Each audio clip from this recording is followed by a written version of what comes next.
burnout, stress, depression, mental health. Thankfully, we're talking about these topics much more as it pertains to the workplace. Finally.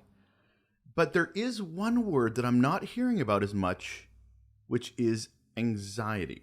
We know it, we feel it, we understand that it does have impacts, but it's not as much part of the conversation. And yet it can absolutely impact the employee's experience and the culture they are a part of through a drop in performance, missing days of work, not being engaged. These are all symptoms of anxiety. As leaders, we need to understand how anxiety impacts us and our team and look for ways to support them and ourselves. It's good for them and the health of the company to do all that. But where to start? My guest today has some suggestions for us. Hold on.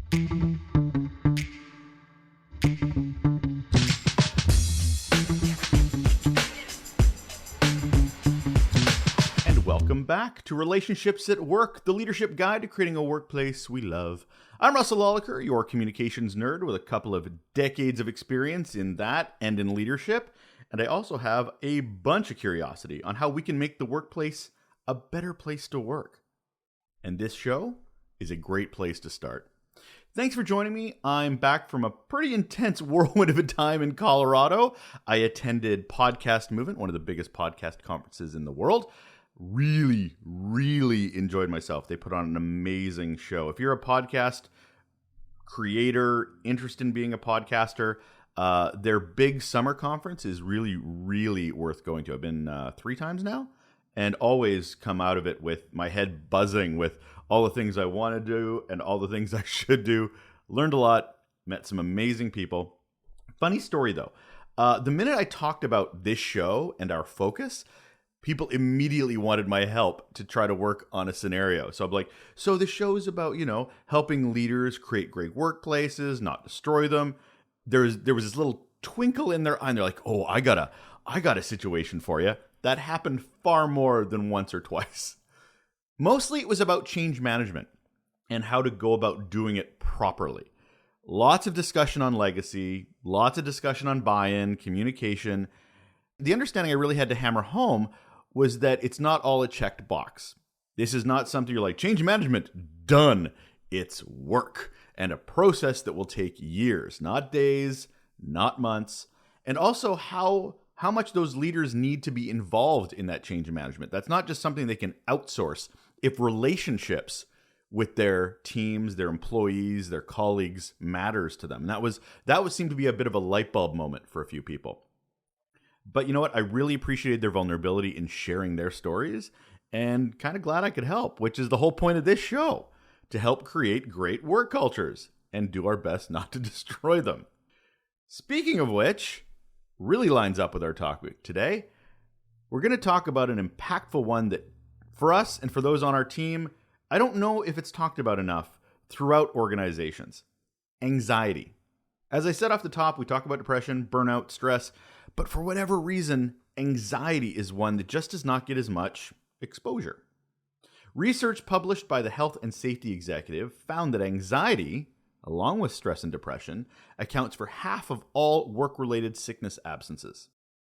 Champion Health out of the UK found that 1 in 5 employees dealing with workplace anxiety say that their poor mental health and well-being affects their productivity. So they're saying, I can't do my job as well because of my anxiousness. And another study out of Poland found those who experience work anxiety are much more likely to leave their jobs. So this is a thing. Anxiety is absolutely a thing. Oh, one more piece here, because I can't hammer home this enough. Darcy E. Grudadero, who's the director of the Center for Workplace Mental Health at the American Psychiatric Association Foundation, says anxiety disorders are the most common mental health condition in the U.S. He actually has said it's not uncommon for people to feel nervous about a big presentation, meeting with clients, or working directly with senior leaders. Anxiety disorders involve more extreme, often crippling, and persistent levels of fear, apprehension, and worry. So we're not talking about nervousness.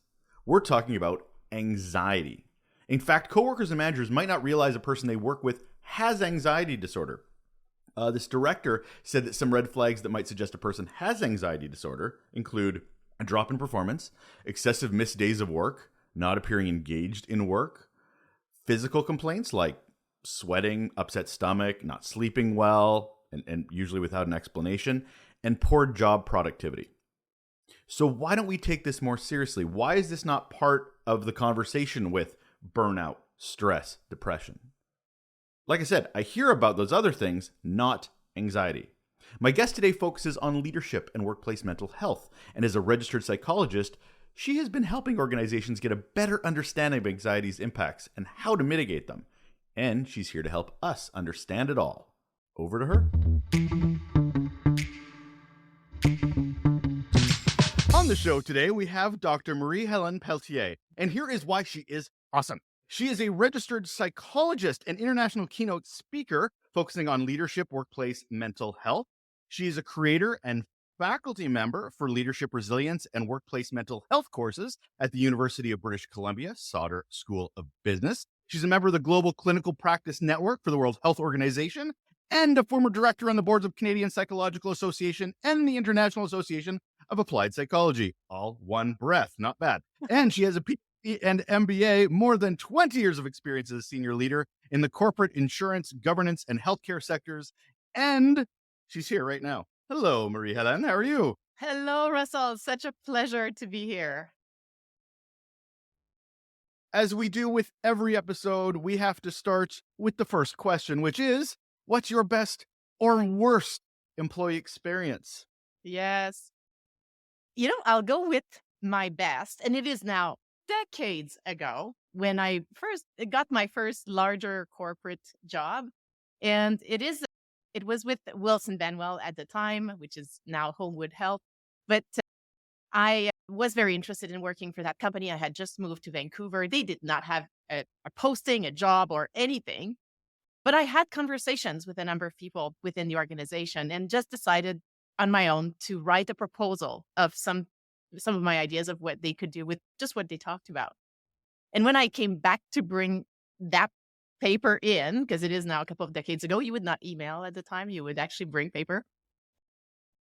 They sort of looked like, she's insisting, she's coming back, she's nice and all, but we don't have a job for her. But it took the thing. And I had made 2 copies, one for each of the persons I had spoken to, one of whom was the CEO of the organization. And then a couple of weeks later, they brought me back in and they said, you know what, we can't afford to create a new role, but we can't afford to pass up either on bringing you in. So you're in. And they created a role and it worked for what I was doing. I ended up having many roles within this organization. But it was such a very, very good experience in a number of ways, one of which, as being in this field, basically was telling me, you're going to have champions here who will support what you bring, your contributions and your growth. It was not easy all the time, of course, but I knew it was a good place to do a part of my journey, and it was. It's so funny, and this does come up a lot talking to guests, which is the best experience they ever had is that one time, or the first time, I should say, they actually felt valued. Up until that point, it's always been very much a doing the job, underappreciated. And then there's that one leader that shows that championship mentality of, oh, we actually respect and love your brain, and we want to make a partnership here. It just blows my mind that also this was decades ago and it still resonates with you so highly. Yes. Yeah, no, that's true. And I've in my case, been very lucky to have a number of those, but this was just possibly the most memorable. Yes, it was, because I think it was, for me, so unexpected. I was still hoping, obviously, but I was realistic also in my assessment of how likely was I to have a job there in that moment. But yeah, no, they do mark people's experiences for sure. And it marked mine. Yes. And I'm still to this date in touch with a number of people from that organization, including this particular CEO. That's fantastic. Well, one thing people do get anxiety about is feeling undervalued, feeling that they're in the wrong workplace environment. which is a big segue. I did an amazing job right there of translating our segue from your story into our topic today, which is anxiety in the workplace. Now, I did a quick Google search about the definition of anxiety. So I want to throw that past you first to make sure how that sits with you. Defined as a mental condition characterized by excessive apprehensiveness about real or perceived threats, typically leading to avoidance behaviors and often to physical symptoms such as increased heart rate, muscle tension. Is that enough of a definition, do you believe? Does that sum it up? It is a good and appropriate definition, I think, for our conversation and for each of us. What perhaps I would add is to think of it not just as a mental condition over here, and really think of it as a continuum. So that, number one, we can experience anxiety that sometimes will not have reached the technical mental condition level, like, have all of these characteristics, but sometimes we'll have some of these characteristics, and that's enough to make us feel not very comfortable. And plus, the other value in thinking of it as a continuum is that we might catch it earlier and may be able to take actions earlier as well, so that it does not necessarily progress to the um, more significant levels, the higher intensity. But yeah, the definition that you read sounds pretty good. How do you know it's anxiety? I mean, I've myself been in situations where I'm like, oh, I'm just unhealthy and short of breath. No, you're anxious as hell. Or others have just have compartmentalized it and just said, well, it's just part of the job. Just keep moving. So how do you know it's anxiety in your experience? I know. Well, I mean, ultimately, the way to know would be to consult with a professional who will ask you all kinds of questions, because sometimes those signs and symptoms will look like anxiety. Like if you looked them up online, you'd be like, yeah, check, I'm getting all of these things. Yet, some of these signs may actually be a sign of something else. Sometimes the signs for feeling anxious or feeling depressed will be very similar. Or even sometimes some of the signs of feeling anxious will actually be as a result of a physical health condition. So it is really not just a nice thing to say. It's very true. Checking in with a professional is usually something good to consider, because if you think of it, worst comes to worst, you'll lose like an hour of your time or something like this. And sometimes it's hard for ourselves to do our own assessment of what's going on. That being said, yes, you've listed some of the signs that we maybe could observe, and a general guideline that is helpful, I think, is you want to think about the frequency of what you're experiencing. Is this just a one time, or does it happen consistently over time? And the intensity. Is this a little bit and then goes away, or it's a lot and it stays high? Right? So the frequency and the severity will start giving you a sense of, was this a one-time reaction to a one-time situation that's very understandable, goes away, I move on, or not? And the third of three, I would say, not just I would say, we know from best practice and research, is in the technical term, is the impact on our functioning. Okay. So the degree to which it impacts what we're set to do. And that's true both in our professional life and our personal life. So if you're the kind of person who usually, I don't know, finds it relatively easy to take care of yourself, to make sure you go for a walk with your dog on your own, whatever. And then the levels of anxiety are such that you just want to stay home and do nothing. That's an impact on your functioning, even if it's personal functioning. And of course, you can imagine all the impacts on professional functioning as well. Yeah. So let's touch on that. What are the impacts in the workplace for someone that's suffering through anxiety, whether they want to admit it or not? I know. So I'll say possible impact, because again, we would want to make sure that we check that these signs are in fact anxiety. But assuming that they are, they you can, as you said, when you brought that definition, there's an element when we're feeling anxious that we're very worried about an actual or perceived threat.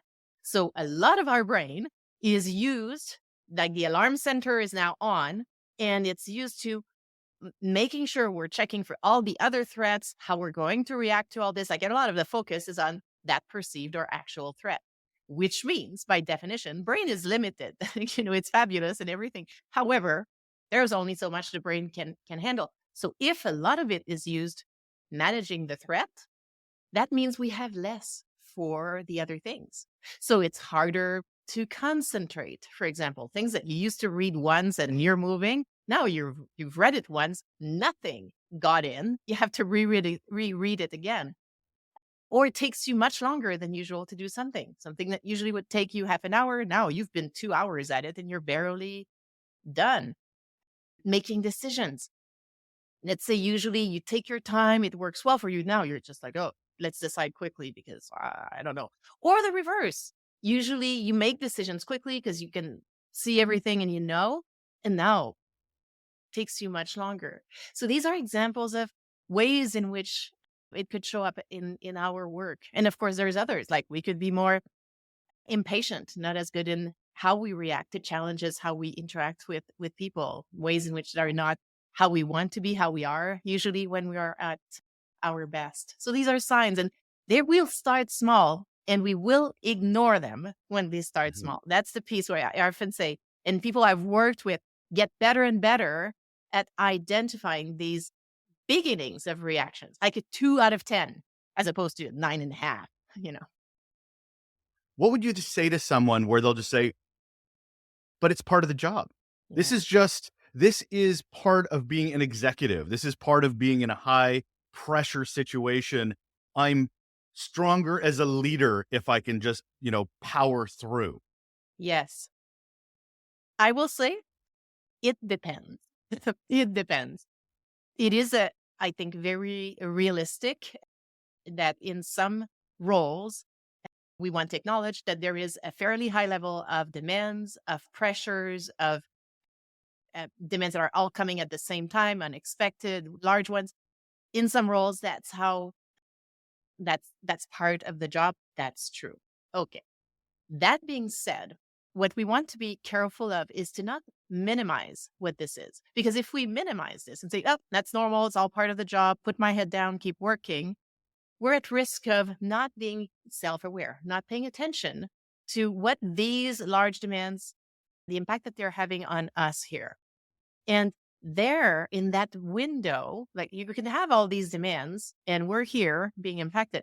There are many things we can do to mitigate this impact.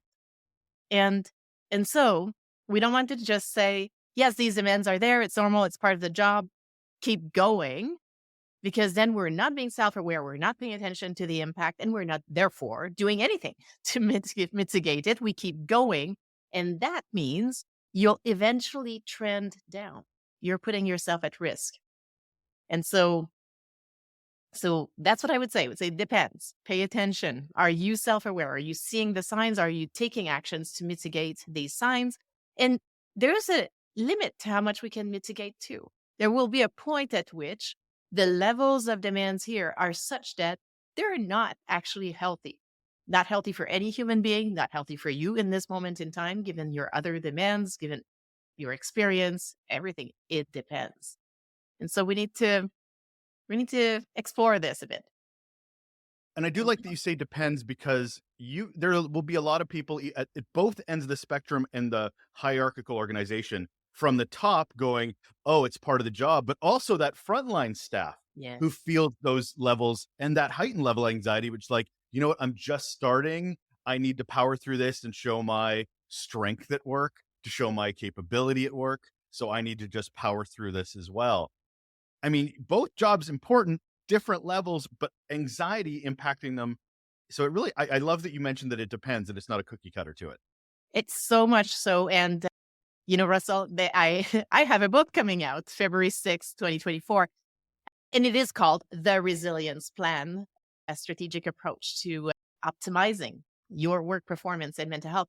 And in that book, that's exactly the kinds of things I talk about, the importance in a nutshell, of context, of how, regardless of the role we're in, we want to look at our overall context, professional and personal, to create a strategic plan, literally, to manage all the demands that we're facing and how we're responding to them so that we can create a plan that is effective and actually doable, personalized, customized for each of us.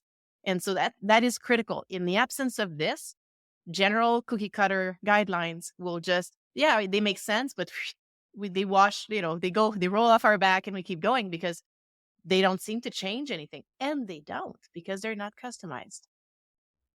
Now, you knew I was going to ask you this because we talked about this before the show, but resilience. We talked because I've previously mentioned on the show how much I hate the topic and how much it is misused. So, why don't we talk about resilience when it comes to anxiety? Not only how to become resilient in the workplace, but also to set yourself up for success outside the workplace so you're better prepared. So, what is resilience against anxiety for you, and how do you start building it? Yeah. Well, a lot of most people have some degrees of resilience that for all of us will fluctuate over time in life.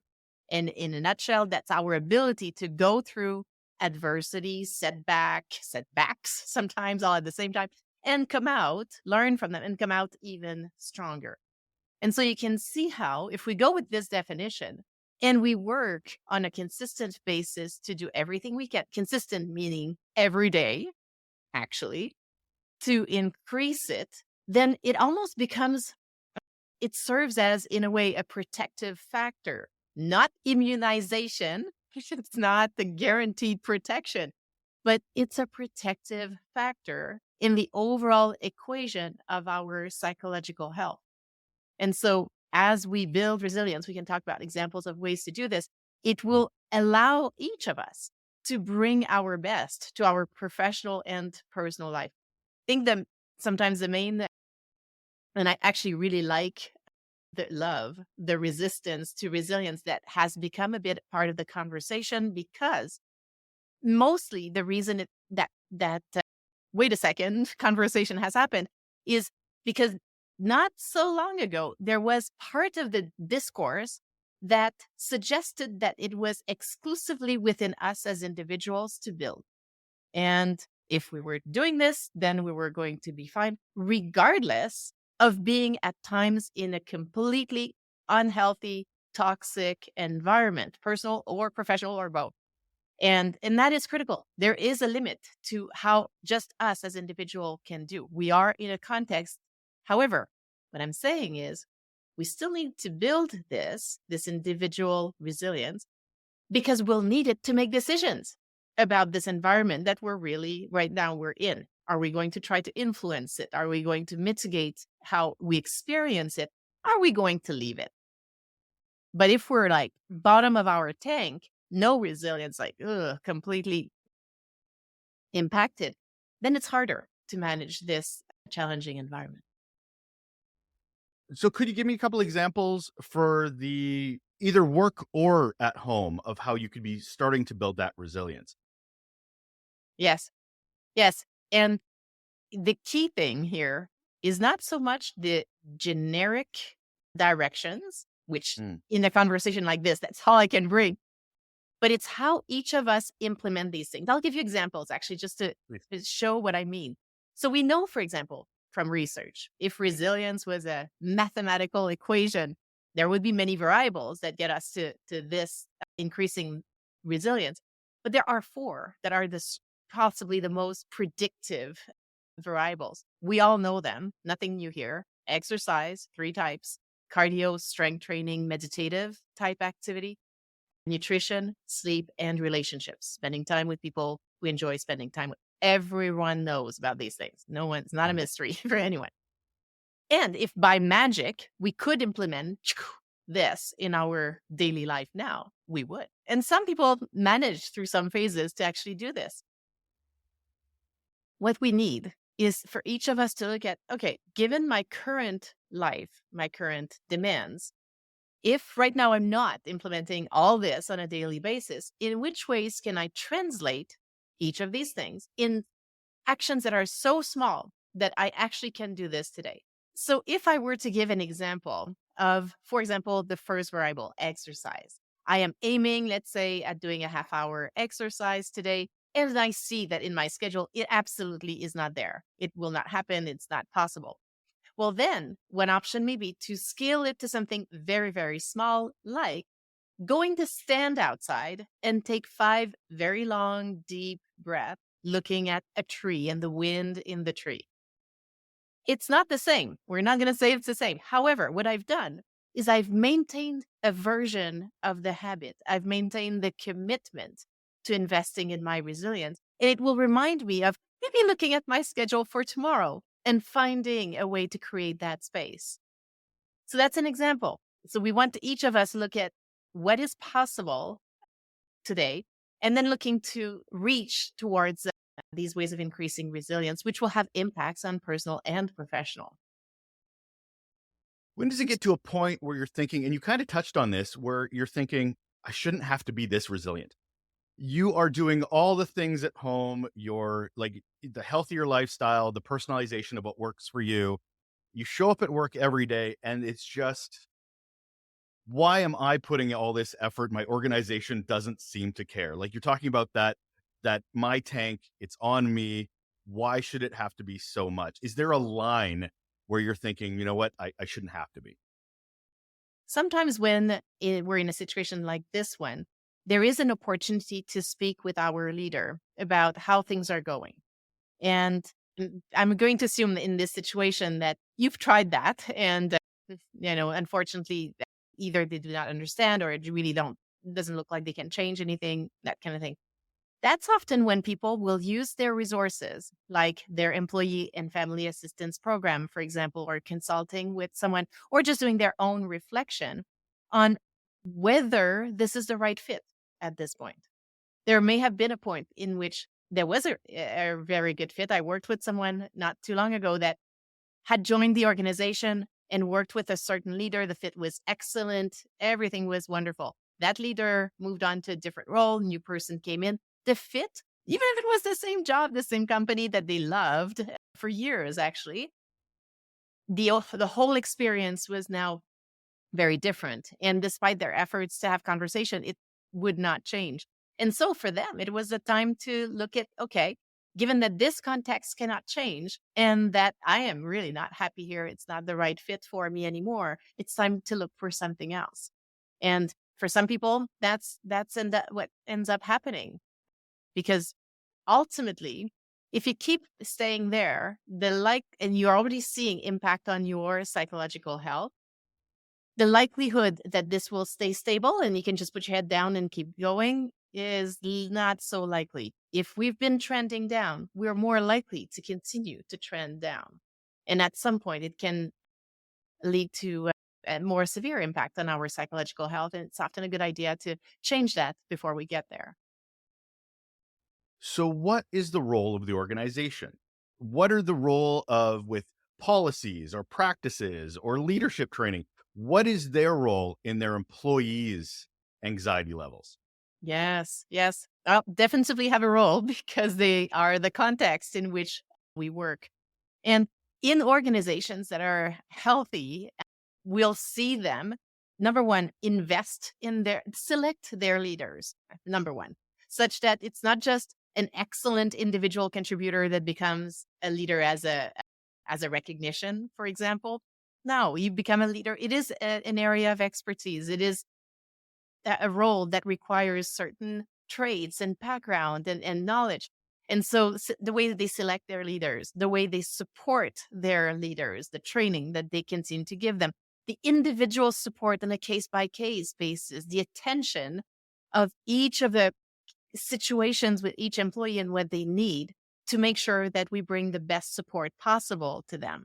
And I've seen it. It exists. I'm not inventing this. I've worked with individuals who trusted their manager enough to share with them their needs, not necessarily all the details of their life situation, but keeping them up to date with where they're at and what their needs are. And so in organizations that are very supportive, there is it's part of their performance as leaders to listen, to know what's going on, to look for ways to support. They, as leaders, are supported in looking for these solutions by their own leaders who will also help them because often it is not, again, a cookie cutter type situation.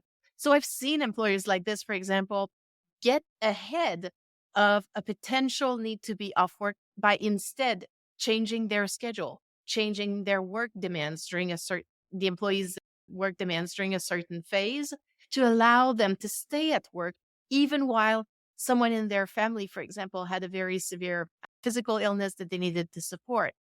And so these are examples. Often you will find this in organizations that have invested in the mental health of their employees. They have a mental health strategy. It is aligned with their physical health and financial health strategy. It's aligned with their business strategy. The full, like the business reason why they're there. Everything's integrated and it permeates in the culture such that everyone knows it's going to be like this here, which also means, again, it's in part, yes, do I trust my particular leader? But in addition, they know that in this organization with this leader or any other, I'll be able to bring it up if I need something. And if I see that someone's getting accommodated, I get it. I know it's because they need it right now. Just like I know if it was me or if it is ever me, I will receive it. So there is a role for organizations. But if the organization is not there or not there now, then it's often tricky for us as employees to just say, well, clearly it's their fault. It's their problem. We're not a machine here. We're an employee. And so a human member of this team. And so sometimes these changes take a long time. And sometimes it's too long for us to stay and tolerate this until the change happens, which is why sometimes the solution is to not stay for right now. And that leads me to what I'm thinking is where organizations get it wrong. So here's a question I have. Here's an example. Say someone is having such anxiety-ridden, stress-driven issues with the role. So they say, okay, take stress leave. Go away for a month, 2 months, however, to get yourself together and come back. And then the organization does absolutely nothing to address the causes and the triggers that cause that stress and anxiety to begin with in the workplace. Yes. So in their mind, they're doing a great job because look, we provide stress leave. But it's a Band-Aid and a check box and not a culture shift. How else are organizations getting it wrong? Or any thoughts you have on that scenario? Yes, it's a very frequent scenario. Sometimes what will happen, eh, so a scenario like this will tend to come in, it will not tend to come in healthy cultures that have invested in their mental health strategy, because in that kind of culture, when a leave needs to happen, there is a conversation about what can we learn from this? What did we miss? What can we change? And as the employee usually does a gradual return to work, there are conversations about how are we going to do this differently, and what do we need to learn from this. The organizations that don't see it and just see it as, oh, well, take a stress leave, come back better, and they're missing the system thinking about this. This is a system. So it's not just the employee. And sometimes it's not at all just the employee. Sometimes it's really more the organization. Sometimes it's a combination. Have we as an organization asked and listened to what people tell us about their experience? Have we proactively had conversations about workload, how people feel with it? Or are we avoiding it because we're just wanting to pile more on people and we think this is the only way to do it, which is not going to work? And sometimes, as in organizations that are, I'll call it earlier on their journey, leaders see it. They see that the ways in which we think here as an organization, at some points, we're going to crack, because not only we're piling more on our team here, I'm being piled on more, me too, as a leader. So you sort of see it coming, but you feel like you have to just keep nourishing this. And it's very demanding on leaders, because most leaders are not the top leader. We're in the middle here, receiving it from here and giving it to our teams. And so this is a time sometimes to also have as leaders, our own conversations outside of this context, whether we're using the employee assistance and family assistance program, we're using our psychological benefits, we're working with a professional and executive coach to help take a distance, take a perspective on this situation, and how can we gradually influence it? How, no, talking about workload does not mean that nothing is going to work. It means we may help prioritize. We may help give our visibility as a leader on everything that's on their plate in terms of what could be actually put on hold for right now. When you're here and you don't have that visibility, it will look like everything is super important and all needs attention, all needs to get done. If we as a leader can proactively talk to our person and say, let's review your workload.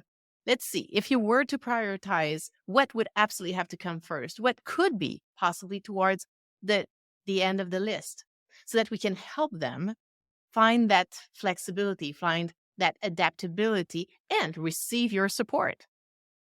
So that these are some examples of what I've seen in very healthy and on their journey organization. I like that we've kind of split it into three here. We've got ourselves and our responsibility about our resilience and our anxiety levels and how to manage, but also leaders' role in helping their employees manage that anxiety level and try to create an environment where it's easier to manage. And then the organization as a whole. Yeah. Where do boundaries fit into all of this? Yes. Well, they are important. And I'll tell you, I mean, they can come in different ways. I'll perhaps talk about I'll go with the employee experience, because as we were talking about earlier, as leaders, we're employees as well. So it will Mhm. still work as if we think of it this way. At some point, there will be more demands than we have supply for. Supply of time, supply of energy, ability to get all of these things done. And so we will need to put boundaries in terms of what is doable today, what is doable this week, what is doable in this year when we're planning our goals for the overall year. And so what we want is to have good communication with our leader on what are the demands, what looks doable. Sometimes we'll need to bring actual numbers, like how many days do we think this is? Because, I was speaking with someone recently who was asked to temporarily behave as a team lead in addition to their individual contributor role. And the leader just said, just check in with the team, you know, which sounds okay, almost sounds like it's a side of your desk, 2 minute a week task. Well, wait a second. This is a team of 5 people, geographically distributed. So in order to check in, we're going to need to have a half-hour conversation. Oh, look at that. We've got 5 people, half an hour, 5 times. So now we're at 2 hours and a half. And the check-in is not going to be just check in and moving on. It's going to be a check-in. I've now learned about some of the needs you have. I'm going to need to action some of these needs, delegate, look for support. This is now actually a full day, a week. So being realistic is important.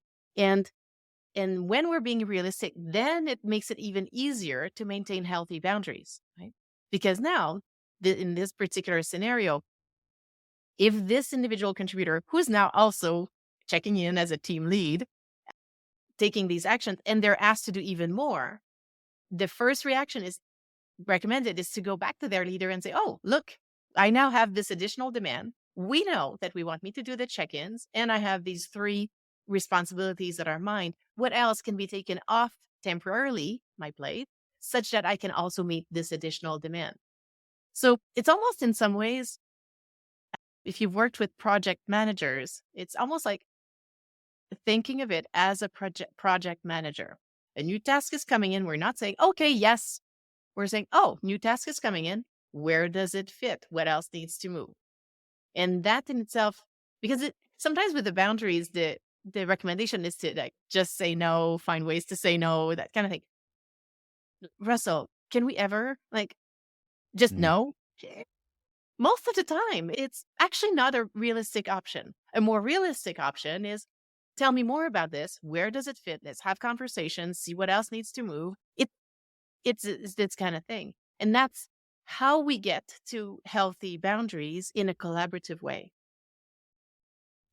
Communication is so key. Communication is I've looked at almost every root of a problem in the workplace, and it almost always goes back to either good, well, usually bad communication if it's a problem, and good communication if it's not a problem. And I remember a story one of my best friends of my dad told me where he was working on a factory floor. He was a supervisor, and they put him in the middle of the floor as almost a bubble, like an office bubble in the middle of this busy environment. It caused unbelievable amounts of anxiety for the workers because suddenly their direct boss is in the middle of the floor watching them, micromanaging them, and meanwhile, that manager and supervisor was never communicated why they were in the middle of the floor and what the intent of that role was. So he's got anxiety because he doesn't feel like he's meeting it. He feels like he's not being there for his group, but he's now looking like an overlord. So horrible communication that is creating anxiety at multiple levels of your organization just because somebody up top with the like, I think this should be a thing. So communication being so avoided or not prioritized is such a trigger for so many people's anxiety because they don't have context. And context seems to be such even if you don't agree, it seems to be a really nice way of at least understanding and minimizing that anxiety. Yes, yes, absolutely. Because then often with anxiety specifically, we make assumptions, we make negative assumptions, negative predictions. So this situation that's happening is bad. It's going to be catastrophic. And the likelihood of that catastrophe to happen is very high. Where and that our brain does this, and there is right the adaptive reason for it. It's protective. We're paying attention to possible threat, all that. However, often it's not that helpful because we're creating this in our head. And when we learn more information, for example, about the context, the intentions, whatever, just learning more, then we've got facts, reality, and we can and often it is much better than that catastrophic prediction here. And so the more, and we actually know this from research, the more employees trust their managers, the more they will talk to them. And so and trust will be built over time as what we say and what we do correspond to each other, that transparency and honest, transparent leadership and communication. One of the nice ways to think about this is that, therefore, all of us got this in our hands. As employees, doing efforts to go to our leader and express, even if they're not asking, pretend that they're asking so that you're sharing your questions, where you're at, that kind of thing. And, but seriously, as a leader, you really want to do this because the leader has more of a responsibility to go and seek that information from their team members. Sure, as team members, I'm saying let's try to bring it forward as much as we can, call it managing up or just interacting in a proactive way.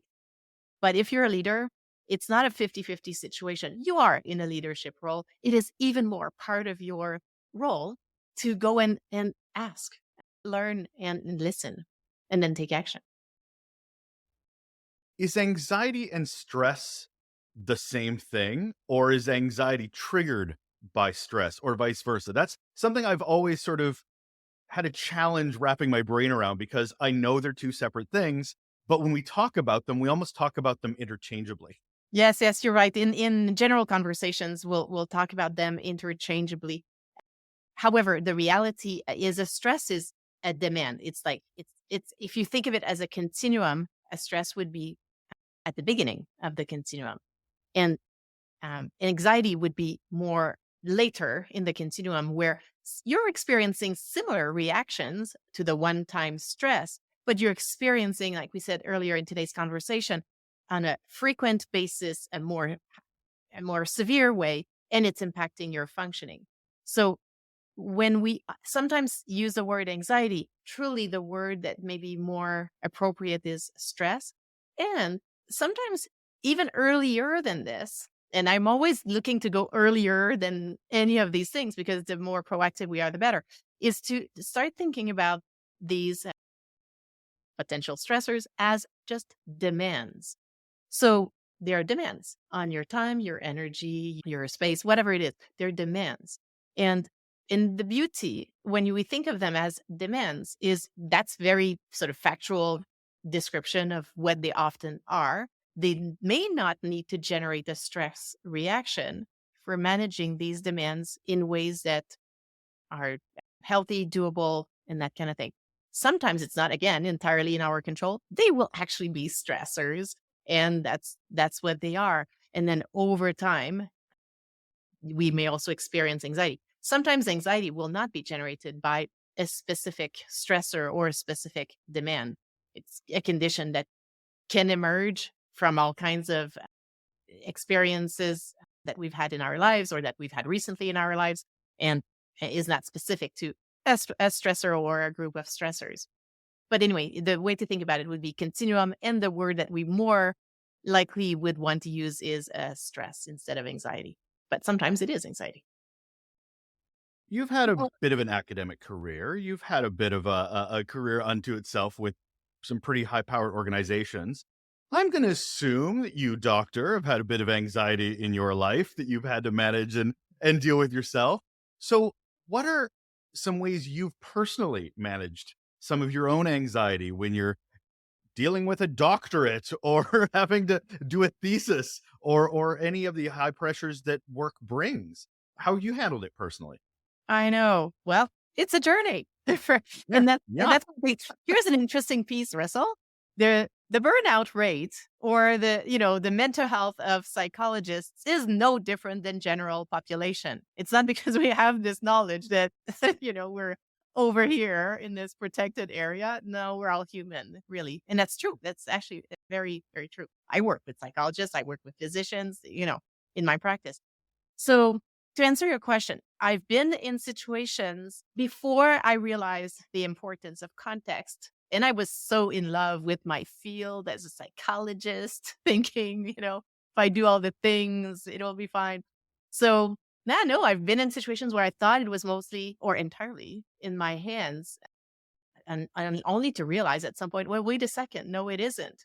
This particular environment may just need to see some changes, and I'm not the one who's going to stay here to see them. So that's one of the learnings in general. When and I now have learned even more as we do over time, even more self-awareness of and and I mean I'm trying to practice what I what I write about, what the research says, obviously, to try to catch these signs really early and pay attention, not minimize them, just pay attention to them because then they're early signs that you can take action on earlier.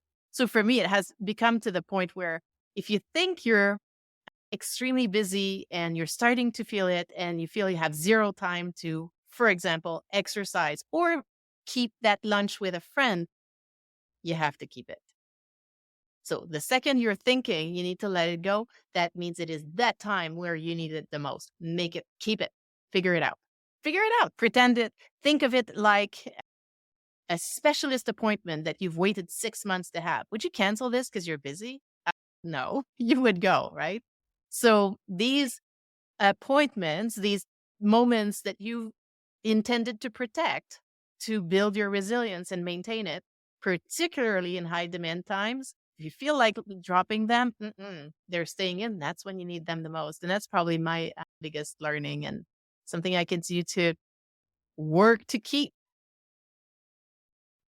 So I've loved my time with you today, Marie-Helene, and I would love to ask the last question, which is what's one simple action people can do right now to improve their relationships at work?